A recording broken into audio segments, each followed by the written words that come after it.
কংগ্ৰেছৰ মুখ্যমন্ত্ৰী পদৰ প্ৰাৰ্থী গৌৰৱ গগৈ যোৰহাটৰ প্ৰাৰ্থী প্ৰক্ষেপ গৌৰৱ গগৈ কিয় হঠাতে ৰাজ্যৰ ৰাজনীতিলৈ গৌৰৱ গগৈ উৎসাহিত কংগ্ৰেছ উদ্বিগ্ন বিজেপি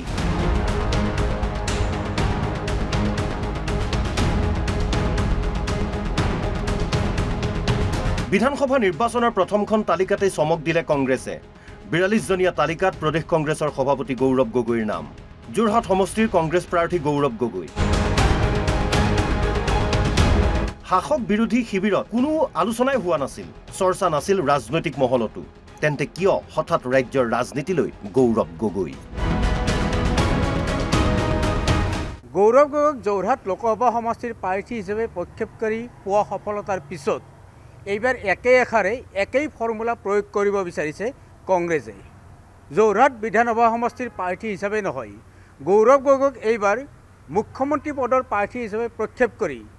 উজনি জনতাক কংগ্ৰেছমুখী কৰিবলৈ অপ্ৰাণ চেষ্টা চলাইছে এইবাৰ কংগ্ৰেছে বিগত লোকসভা নিৰ্বাচনৰ ফৰ্মুলা এইবাৰ বিধানসভা নিৰ্বাচনত প্ৰয়োগ কৰিব বিচাৰিছে কংগ্ৰেছে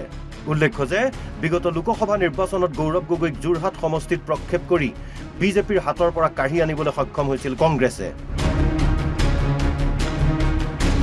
যোৰহাট লোকসভা সমষ্টিৰ মুঠ 10টা সমষ্টি বিজেপিৰ হাতত থকাৰ পিছতো লোকসভা নিৰ্বাচনত মাজুলীৰ বাহিৰে যোৰহাট লোকসভা সমষ্টিৰ 9টাকৈ সমষ্টিত অগ্ৰগতি লাভ কৰে কংগ্ৰেছে বিজেপিয়ে ধন জন সৰ্বশক্তি প্ৰয়োগ কৰিও আত্মসমৰ্পণ কৰিবলগীয়া হৈছিল কংগ্ৰেছৰ ওচৰত সন্দেহ নাই যে কংগ্ৰেছৰ যোৰহাট উদ্ধাৰৰ আঁৰত আছিল যোৰহাটত গৌৰৱ গগৈৰ প্ৰাৰ্থিত্ব 2024 লোকসভা নিৰ্বাচনৰ ফলাফল অনুসৰি সোণাৰীত কংগ্ৰেছে পাইছিল ৭১,৬০৩টা আৰু বিজেপিয়ে পাইছিল ৬১,২৬৯টা ভোট মাহমৰাত কংগ্ৰেছে পাইছিল ৬২,৬৮০টা ভোট আৰু বিজেপিয়ে পাইছিল ৫৩,০৩০টা ভোট ডিমৌত কংগ্ৰেছে লাভ কৰিছিল ৭৭,৯৩৪টা ভোট আৰু বিজেপিয়ে পাইছিল ৬১,৮৭৯টা ভোট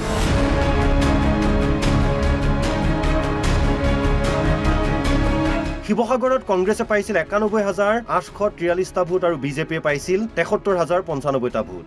নাজিৰাত কংগ্ৰেছে পাইছিল ৭০,৭২৭টা ভোট আৰু বিজেপিয়ে লাভ কৰিছিল ৭০,৬০০টা ভোট টিয়কত কংগ্ৰেছে লাভ কৰিছিল ৮৬,৭১২টা ভোট আৰু বিজেপিয়ে পাইছিল মাত্ৰ ৬৩,৩৩৫টা ভোট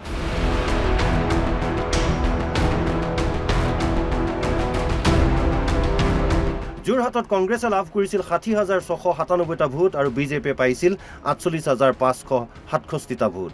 মৰিয়নিত কংগ্ৰেছে লাভ কৰিছিল ৭০,৯১৬টা ভোট বিপৰীতে বিজেপিয়ে লাভ কৰিছিল ৫৪,১৩১টা ভোট তিতাবৰত কংগ্ৰেছে লাভ কৰিছিল ৯৭,৩৯২টা ভোট বিপৰীতে বিজেপিয়ে লাভ কৰিছিল মাত্ৰ ৫৬,৮৩৭টা ভোট নিশ্চিতভাৱে এই আশা কৰি এই গৌৰৱ গগৈক যোৰহাটত প্ৰক্ষেপ কৰিব বিচাৰিছে কংগ্ৰেছে যদি কংগ্ৰেছৰ লোকসভাৰ সফলতাৰ ধাৰা অব্যাহত থাকে তেন্তে নিশ্চিতভাৱে এই সমষ্টিকে এটা তীব্ৰ প্ৰত্যাহ্বানৰ সন্মুখীন হ'ব বিজেপি এই কাল সংকেত নোপোৱাও নহয় বিজেপিয়ে সেয়ে গৌৰৱ গগৈৰ প্ৰাৰ্থিত্বৰ পিছতেই নিৰ্বাচনী ৰণনীতি সলনি কৰিবলৈ আৰম্ভ কৰিছে বিজেপিয়ে ইতিমধ্যে মাহমৰাৰ পৰা যোগেন মোহনক আগতীয়াকৈ আঁতৰোৱাৰ সমান্তৰালভাৱে যোৰহাটত হিতেন গোস্বামীৰ বিপৰীতে নতুন প্ৰাৰ্থীৰ প্ৰক্ষেপৰ সিদ্ধান্তৰ কথা ঘোষণা কৰিছে হিমন্ত বিশ্ব শৰ্মাই 99% সাধাৰণ মধ্যবিত্ত আৰু নিম্ন মধ্যবিত্ত আৰু দৰিদ্ৰ পৰিয়ালৰ সন্তানকে আমি পাৰ্টিৰ মনোনয়ন দিম আমাৰ সাধাৰণ ঘৰৰ সাধাৰণ লৰাই যোৰহাটতো প্ৰতিদ্বন্দ্বিতা কৰিব পিছে যোৰহাটেই নহয় নিৰ্বাচনী ৰণনীতি সলনি কৰি উজনিৰ গৰিষ্ঠ সংখ্যক সমষ্টিতেই উদ্বিগ্ন বিজেপিয়ে সলনি কৰিব পাৰে প্ৰাৰ্থী অন্যথা উলট পালট হ'ব পাৰে নিৰ্বাচনী ফলাফল তাতে গৌৰৱ গগৈ কংগ্ৰেছৰ মুখ্যমন্ত্ৰী পদৰ প্ৰাৰ্থী হিমন্ত বিশ্ব শৰ্মা বিজেপিৰ মুখ্যমন্ত্ৰী সেইফালৰ পৰা মুখ্যমন্ত্ৰী উজনিৰ হোৱাৰ স্বাৰ্থত উজনিৰ জনতাই কংগ্ৰেছক আদৰি ল'ব বুলি আশা কৰিছে কংগ্ৰেছে মুঠতে যুঁজ এখন হ'ব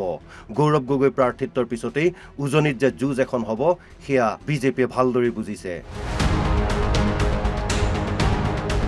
পিছে গৌৰৱ গগৈ প্ৰাৰ্থিত্বই বিজেপিক পৰাভূত কৰি কংগ্ৰেছক দিছপুৰ উদ্ধাৰত সহায় কৰে নে নকৰে সেয়া হ'ব লক্ষণীয়